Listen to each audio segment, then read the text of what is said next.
state-of-the-art infrastructure, smart green campus, globally certified labs, KL deemed to be university. గతంలో కేసీఆర్ తీసుకున్నటువంటి ఒక నిర్ణయం ఇప్పటికీ ఆయన్ని వెంటాడుతూనే ఉంటుంది. అదే ధర్నా చౌక్ను ఎత్తేయడం. ఇందిరా పార్క్ అనగానే ధర్నా చౌక్ గుర్తొస్తుంది చాలామందికి. కానీ ఆ రోజు కేసీఆర్ సీఎంగా ఉన్నప్పుడు ధర్నా చౌక్ అవసరం లేదు, ధర్నా చౌక్ వల్ల ప్రజలకు ఇబ్బంది అవుతుంది, ట్రాఫిక్ కష్టమవుతుంది అని చెప్పి ధర్నాలొద్దు దరఖాస్తులే చాలు అనేటువంటి మాటలు చెప్తూ ఆ రోజు ధర్నా చౌక్ని ఎత్తేశారు. ఆ తర్వాత దానిపై ఇటు ప్రజా సంఘాల నుంచి కావచ్చు, ప్రజల నుంచి కావచ్చు, కొన్ని గ్రూపుల నుంచి కావచ్చు తీవ్రమైనటువంటి నిరసన వ్యక్తమైనప్పటికీ కూడా ఆ రోజు కేసీఆర్ వినలేదు. కానీ తర్వాత ప్రభుత్వం మారింది. తర్వాత ఇందిరా పార్క్ దగ్గర ధర్నా చౌక్ను పునరుద్ధరించారు. ఇప్పటికీ ఆ తర్వాత కూడా ఇటు బీఆర్ఎస్ పార్టీ, కేటీఆర్ వీళ్ళందరూ వెళ్ళి ధర్నా చౌక్లో ధర్నాలు చేస్తూ ఉన్నారు. ధర్నాకి వెళ్ళినప్పుడల్లా కూడా ధర్నా చౌక్ని ఎత్తేసిన మీరు ధర్నా చేయడానికి వచ్చారా అనేటువంటి వెటకారపు మాటలు, సూటిపోటి మాటలు అయితే ఇప్పటికీ బీఆర్ఎస్ను వెంటాడుతూనే ఉంటాయి, ప్రశ్నిస్తూనే ఉంటాయి.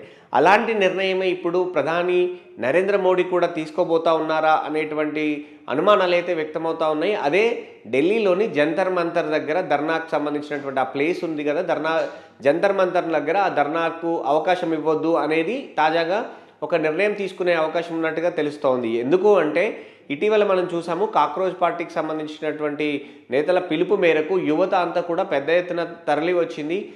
జంతర్ మంతర్ వేదికగా ప్రభుత్వాన్ని నిలదీసింది, ప్రశ్నించింది.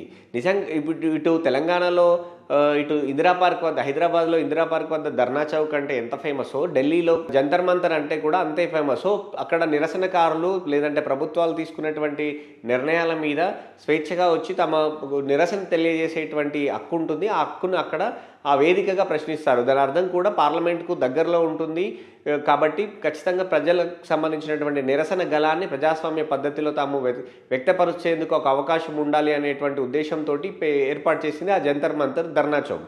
కానీ ఇప్పుడు దాన్ని ఎత్తేసే అవకాశం అయితే చాలా స్పష్టంగా కనపడుతూ ఉంది. దానికి సంబంధించి నిజానికి కూడా ప్రభుత్వాలు ఏదైనా ఒక చిన్న పని చేయాలనుకున్నప్పుడు దాన్ని ప్రజలకు ఇబ్బంది అవుతుందనో లేకపోతే ఇంకో కారణం చూపేందుకు అవకాశం ఉంటుంది. సో ఆ తర్వాత కోర్టుల నుంచి ఇబ్బంది కాకుండా మేము చేయలేదు అని కోర్టులపైకి నెట్టేయడమో లేదు ఇతర వ్యవస్థలపైకి నెట్టేసే ప్రయత్నం చేస్తూ ఉంటాయి. సరిగ్గా ఇప్పుడు కూడా అదే జరగబోతుందా అనేటువంటి అనుమానాలు అయితే వ్యక్తమవుతూ ఉన్నాయి. కారణం జంతర్ మంతర్ వద్ద నిరసనకు, దీక్షలకు పిలుపునిస్తే అక్కడ ఉన్నటువంటి చుట్టుపక్కల ఉన్నటువంటి ప్రజలకు ఇబ్బంది అవుతుంది, ట్రాఫిక్ కష్టమవుతుంది అని చెప్పి సుప్రీంకోర్టులో ఒక కేసు పిల్ వేశారు ఒక వ్యక్తి.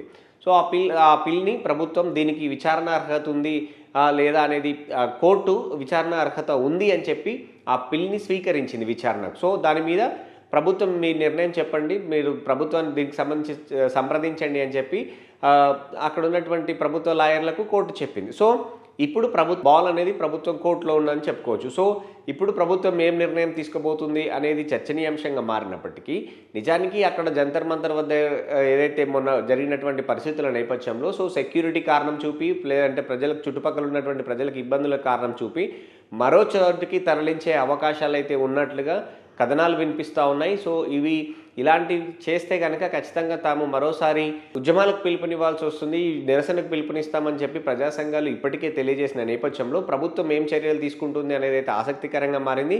కానీ ప్రధాని నరేంద్ర మోడీ కూడా జంతర్ మంతర్కు వ్యతిరేకంగా అక్కడి నుంచి తీసేయాలనేటువంటి నిర్ణయం తీస్తే గతంలో కేసీఆర్కు ఎలాంటి ఇబ్బందులు తలెత్తాయో భవిష్యత్తులో ఆ రోజు తీసుకున్న నిర్ణయం ఇప్పటికీ వెంటాడుతుంది. కాబట్టి ఇక్కడ కూడా భవిష్యత్తులో బీజేపీకి, ప్రధాని నరేంద్ర మోడీకి కూడా వెంటాడేటువంటి అవకాశాలు ఖచ్చితంగా ఉంటాయి అనేది అయితే ఇటు రాజకీయ విశ్లేషకులు కూడా చెప్తా ఉన్నటువంటి మాట. సో చూడాలి, జంతర్ మంతర్ని ఎక్కడ దీక్షా శిబిరాలను ఎత్తేసేందుకే ప్రభుత్వం మొగ్గు చూపుతున్నటువంటి వార్తలు వస్తున్న నేపథ్యంలో అధికారికంగా ఎలాంటి ప్రకటన వస్తుందో చూడాల్సిన అవసరం ఉంది.